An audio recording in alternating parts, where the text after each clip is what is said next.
Welcome to the Revision Wizards podcast. I'm Miss Catherine MH, and this ugly dude over here is V.E. Griffith. This is episode 11, and today we're going to talk briefly about the next section on our scene rubric, and that is conflict. Dun dun dun! Okay, so say I'm a new writer and I want to learn about craft. What is conflict? That is a great question that I have absolutely no answer to. That's just a joke. So, conflict, simply put, it's kind of the start of a problem. It can be something simple like, I'm really thirsty, but I'm way too lazy to get off the couch and go get a drink. Or it can be something really hectic, like, there is a bad guy who broke into my house and now he's in my house. So conflict really depends too on whether or not you're doing things from a scene point of view or the overall story point of view. You know what I mean? No, tell me the difference. Fine, new writers, man. Aren't we terrible? So scenes are small little chunks of your story. So they could be, chapters, or they can be like even smaller. So really just depends on each writer. But inside of those scenes, you'll usually have one, not one, all three of the C's. So you'll have the conflict, choice, and the consequence. In order to start anything, there needs to be a conflict or that situation, that trouble that starts, that changes the normal course of whatever is happening in that day.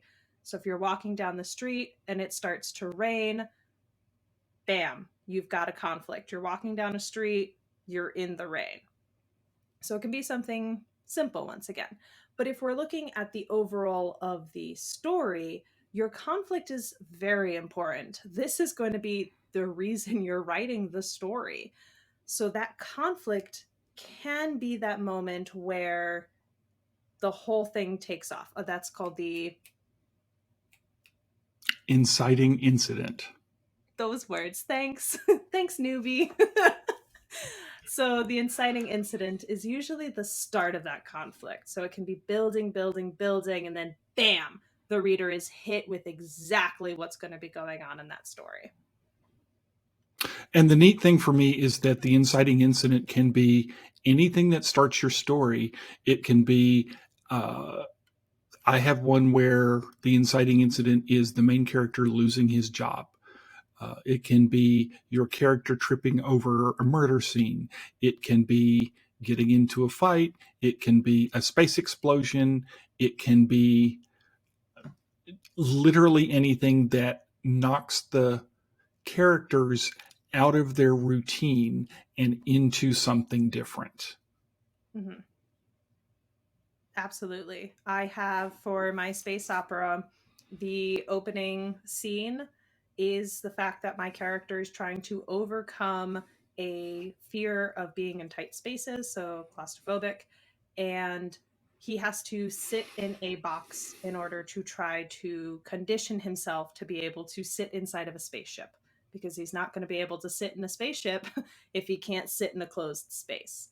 So my conflict for that scene starts off with bam, he can't sit still in this box and has to break himself out. But that also leads to the big part of the conflict of the story where he has to be able to move himself into uncomfortable positions in order to get further in life. So it sets it up. So the inciting incident sets up the conflict, but in some cases, depending on the writer and depending on the story, doesn't need necessarily to have anything to do with the conflict.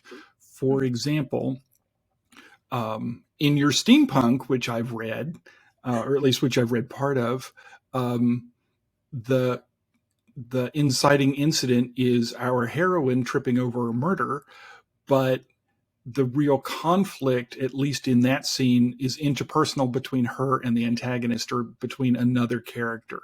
Mm-hmm. So the murder is ancillary to the story. It gets things going, but the real conflict is the relationship that those two characters have. So you don't necessarily have to have an inciting incident that is directly related to your conflict. It's okay if you do, but as a storytelling device, you don't have to. Mhm. In my writing, the urban fantasy that I'm doing, the character who loses his job, that has basically nothing to do with the rest of the story. So it's just, it kicks him out of his day and it gets him out of his routine and it makes him act and react and forces him into making choices. So yeah, so that big major conflict of the story, an easy way to say it is it takes up that first quarter of your book. So that conflict will be found, that big one for the story will be found in that small section of how much of the story you write. So that conflict should be in that zone because your readers are going to be looking for it, or at least expecting something really important to be happening for your story to take on.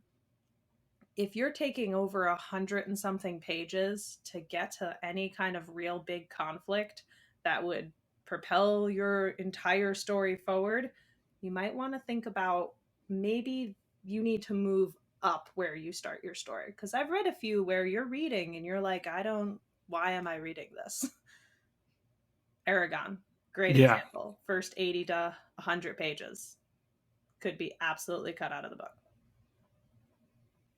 Yeah, I've seen stories like that, and I don't want to name names, but there are plenty of stories out there where nothing happens for the first 100 pages, where we see characters interacting with each other, but it's their normal humdrum life, or we see lots and lots of world building and description, or we see backstory, but those things don't drive the story forward. Um, they give world building, but they don't make the story happen. And in the beginning, we really want to make the story happen to grab the reader's attention. Mm-hmm. So Very what important. what can you do to add and amp up your conflict during the revision process, since we try to focus here on revision? Okay, so if we're talking on a scene level, not every single scene needs to have that, oh my God, gut punching conflict. There is that big misconception that everything has to be exactly perfect. As writers, we're really looking for that. As readers, you just want things to like catch your attention and to keep going. So they don't always need to be punch perfect. But with that said, they also can't be boring. Like, you can't have your character walking down the street and a rainstorm happens, so he stands under the closest thing until the rain stops. Like, cool, you could have that happen. But if he's walking down the street and he's holding some rare book and all of a sudden the car passes by and is splashing him under that zone, you're upping the conflict. So it's just like little things of, as I like to say, how can you torture your character more? So they're having a bad day. They grab a hot cup of coffee. They take a drink. They burn their tongue. So just add little extra things to make the conflict just a little bit worse, is how I like to do it. So in underdeveloped on the rubric, we have a description that says the protagonist does not face an initial conflict. The event pushing the character out of the status quo is missing. And that can be an example of that would be what an old writing teacher of mine called a bed to bed scene, where you follow the character through his day from when he gets out of bed to when he goes back to bed, but basically nothing happens. Mm-hmm. There's nothing that pushes him out of the ordinary. Um, on the flip side, an excellent conflict in a scene or even in a story is one where the initial conflict catches the protagonist and the reader by surprise. You don't see it coming. It creates some kind of unavoidable situation, so the character has to deal with it. Um, the rare book catches on fire in the rain. Um, and so you can't simply walk away and ignore it.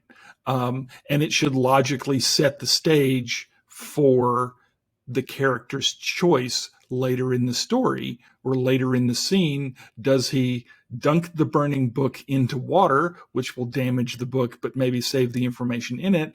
Or does he stick it in his coat pocket where the fire might go out, but it might catch him on fire? Mm-hmm. So yeah. You know, so yeah, there are all kinds of ways that you can do it, but it needs to be something that pushes the character out of his humdrum and catches him by surprise. And then an interesting thing with conflict, if you set up a conflict and then don't do anything about it at all through the entire book, that creates your plot holes. So when you're going through and you're like, why is this not working? Look for if you set up a conflict and then never had a choice or a consequence for it. Because then either A, you can just remove that out of the story, or you need to write that section in. So if you're going to do the teaser that something's happening, well, eventually you're going to have to give that to the reader of what happened from it. And you can't always have it off screen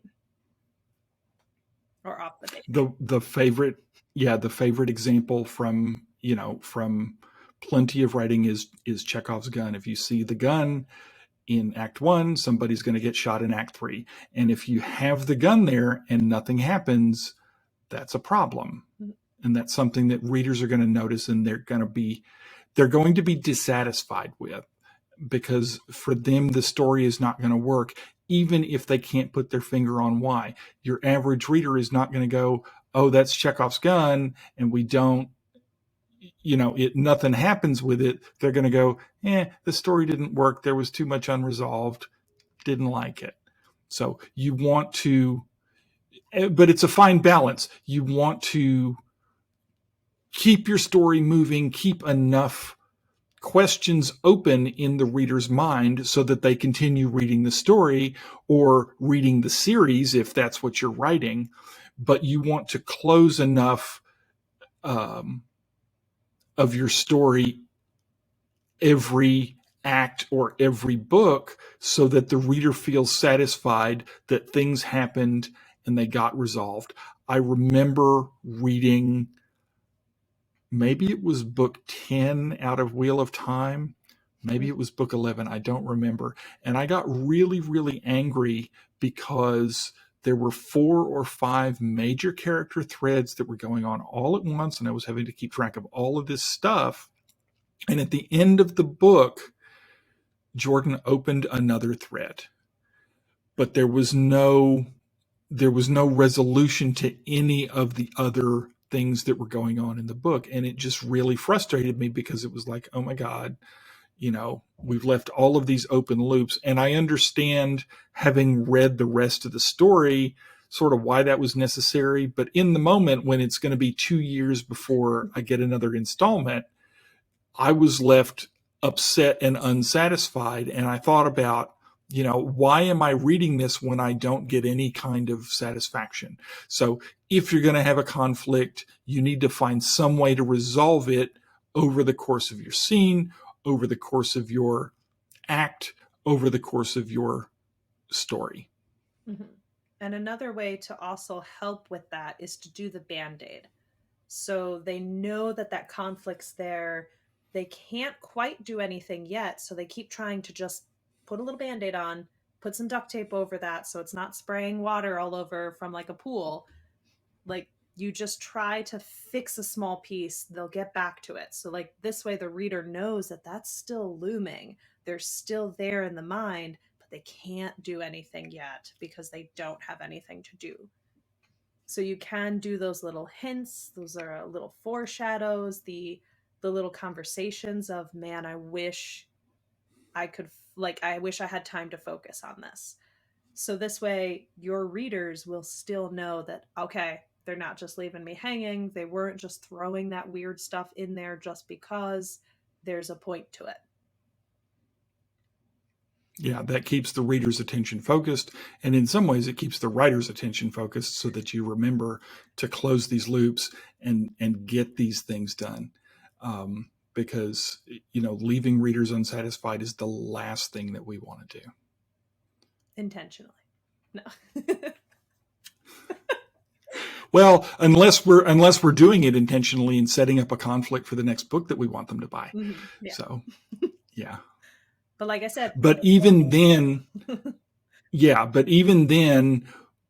when you get to the end of your first book in a series or your second book in a series and you want them to buy the next one and go ahead and read through, there still needs to be some kind of resolution of some of the elements of the story, even if the overall conflict has not been resolved. Yep. Alrighty. I think that about does it for today. If you want to find us online, you can support us on Patreon at patreon.com/revisionwizards, where we have a bunch of different rewards going from a shout out on the podcast and a private feed with some bonus episodes, all the way up to professional editing for your story. Yeah. You can find show notes, transcripts at revisionwizards.com.